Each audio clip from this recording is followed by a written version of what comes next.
terceira estratégia também é um direcionamento, só que dessa vez a gente não vai falar de direcionamento para um tema. Ou seja, não é para você estudar mais e revisar mais parto, ou estudar mais e revisar menos cirurgia vascular. A gente, na verdade, vai falar sobre o direcionamento dentro de cada tema, para os subtópicos mais importantes. É o que a gente chama dentro da Aristo de CCQ, conceito-chave para você acertar uma questão. Porque se a gente for pensar num assunto, imagina qualquer assunto da medicina. Vamos colocar pré-natal, por exemplo. Pré-natal, se eu não me engano, é o tema mais cobrado de todos nos últimos anos, né? Estava lá em primeiro lugar 3%. Na tabela do Barreto com 3%.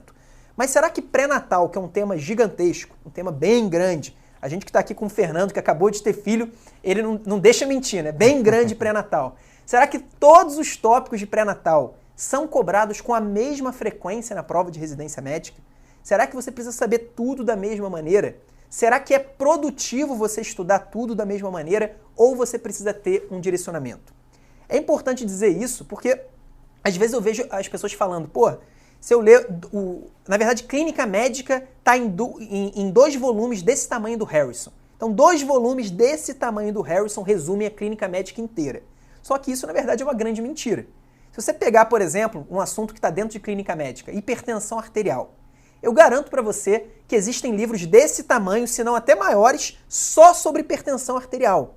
Então, essa coisa de que você precisa estudar tudo é uma grande ilusão, porque você não vai aprender tudo. Você não vai nem estudar e muito menos aprender tudo sobre qualquer assunto da medicina. Qualquer assunto da medicina é um mundo. A gente estava falando de cirurgia vascular, imagina quantos anos um grande cirurgião vascular não tem que ter de estrada, de estudo, de prática, para ele aprender alguma coisa sobre a especialidade. Então, quando a gente fala em estudar para a prova de residência, nós estamos falando em estudar para a prova de residência, em você pegar os conceitos daquele tema que são cobrados com frequência nas provas de residência. Barreto, que é um dos nossos professores, dá um exemplo aí de algum tópico de uma aula sua que seja mais importante do que os outros. Cara, eu vou dar de exemplo a aula de diabetes, que é uma aula que eu dei recentemente. Eu sei, inclusive, que na Anhiggs, por coincidência, ela tem uma incidência de 2,5%. Ou seja, cada 100 questões tem 2 de diabetes. Só que se eu falar pra você, você vai fazer prova da Anhiggs? Estuda diabetes. Sinceramente, Edu, você acha que eu tô ajudando alguém? Diabetes devem ter, sei lá, 3 livros desse tamanho só sobre diabetes. Exato, você falou de hipertensão, por diabetes, cara, deve ter mais ainda, porque a gente conhece muito diabetes. Só que diabetes tem diagnóstico, tem tratamento, tem complicações agudas, complicações crônicas. E eu só consegui descobrir, exato, de fato, o que é o mais produtivo para estudar quando eu vi uma sequência de centenas de questões. Porque eu, como professor, e todos os professores aqui da Aristo precisam fazer isso. Afinal de contas, como é que eu sei o que é importante para você, se nem eu sei o que é importante para conseguir acertar as questões na hora da prova? Então, por exemplo, 25% das questões de diabetes são sobre diagnóstico. Outros 25% são sobre complicações agudas e crônicas. Mas 50% são sobre tratamento. Então, se você quiser acertar metade de todas as questões de diabetes, basta que você estude tratamento. Só que, sinceramente, Edu, se eu falar para o pessoal estudar tratamento de diabetes, você acha que eu vou estar ajudando eles? Não, é melhor do que dizer só diabetes, mas você poderia ser ainda mais específico, com certeza. Com certeza, pessoal. Afinal de contas, antidiabéticos existem pelo menos 8 classes de antidiabéticos não insulínicos. Mas cada uma dessas classes são cobrados conceitos específicos. Por exemplo, as glitazonas, o conceito que é cobrado é efeito colateral de congestão sistêmica, e aí que não pode fazer em paciente com IC. No caso da carbose, também é cobrado efeito colateral, efeito tránsito gastrointestinal. Só que no caso das gliptinas, é cobrado o efeito colateral que não causa, que é justamente o ganho ponderal. Repara que você não precisa estudar tudo sobre tudo, mas sim apenas aquilo que foi cobrado em prova de uma maneira frequente. Assim você consegue estudar menos tempo, mas esse pouco tempo é o máximo produtivo possível. Porque o que você é ensinado, você é cobrado na hora da prova.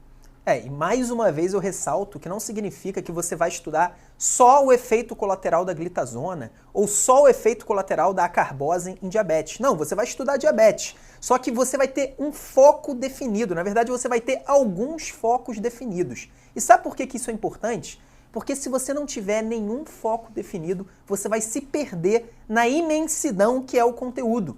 Seja um conteúdo como diabetes, seja um conteúdo como cirurgia vascular, seja um conteúdo, por exemplo, como oncologia. Se a gente for pegar os temas oncológicos, os tumores de tireoide, por exemplo, É um assunto, cara, que também deve ter um livro desse tamanho só sobre tumores de tireoide.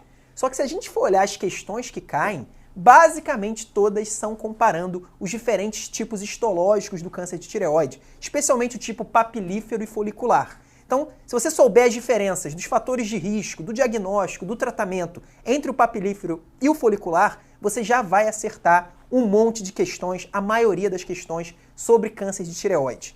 E aí, se você começa uma aula já sabendo o que você precisa saber, o que você precisa memorizar, aprender, certamente a sua chance de memorizar essas informações é muito maior. Se você começa uma aula, pelo contrário, sem nenhum direcionamento, você começa simplesmente, você senta lá, pô, vou assistir uma aula aqui. 1 hora, 2 horas, sei lá, ou até 30 minutos, uma aula sobre infarto. Cara, você vai ficar perdido, tem muita informação em cada aula. Todo o tema da medicina é um mundo. Se você não tiver um direcionamento por subtópico, certamente você vai ter muitos problemas. E aí vamos para o como aplicar. Como aplicar se você não é um aluno aristo?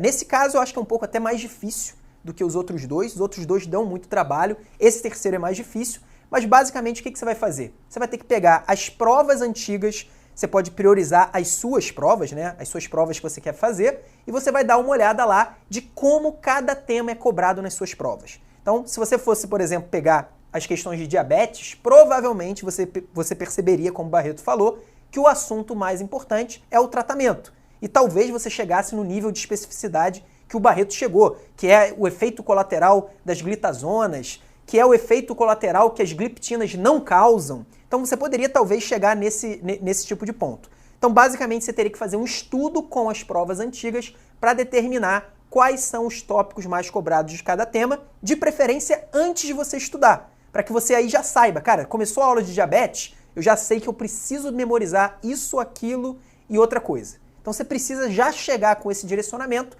ainda mais se você for obrigado a assistir aquelas aulas de horas e horas de duração. Nesse caso, se você não tiver direcionamento, infelizmente, a sua produtividade provavelmente vai cair bastante.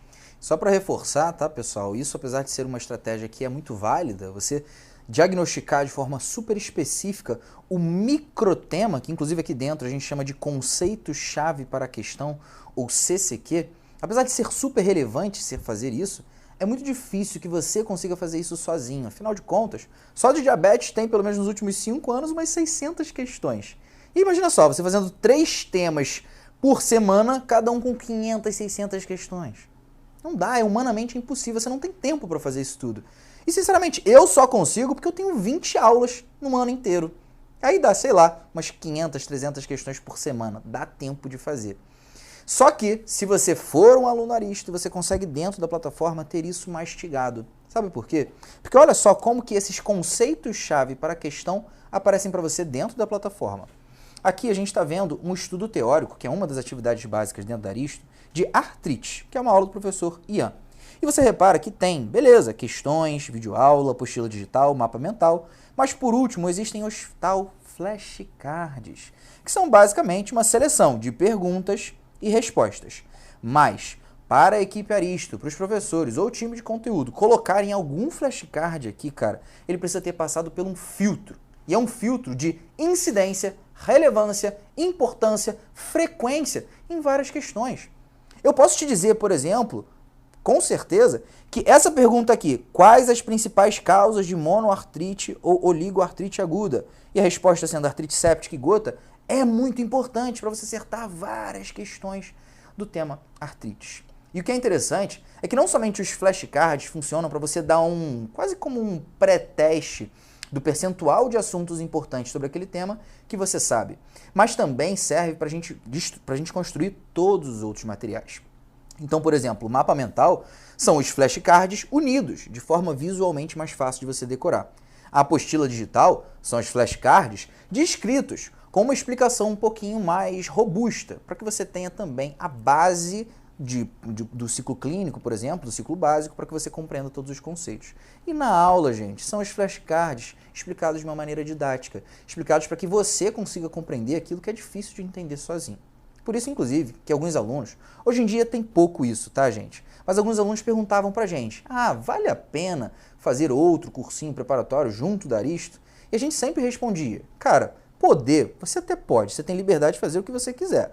Agora, é muito perigoso você estudar com outros materiais que a gente não tem como garantir, de que eles foram feitos de forma direcionada. Ou seja, não tem como a gente garantir de que você vai gastar o seu tempo estudando aquilo que você vai precisar saber para traduzir o seu esforço em resultado.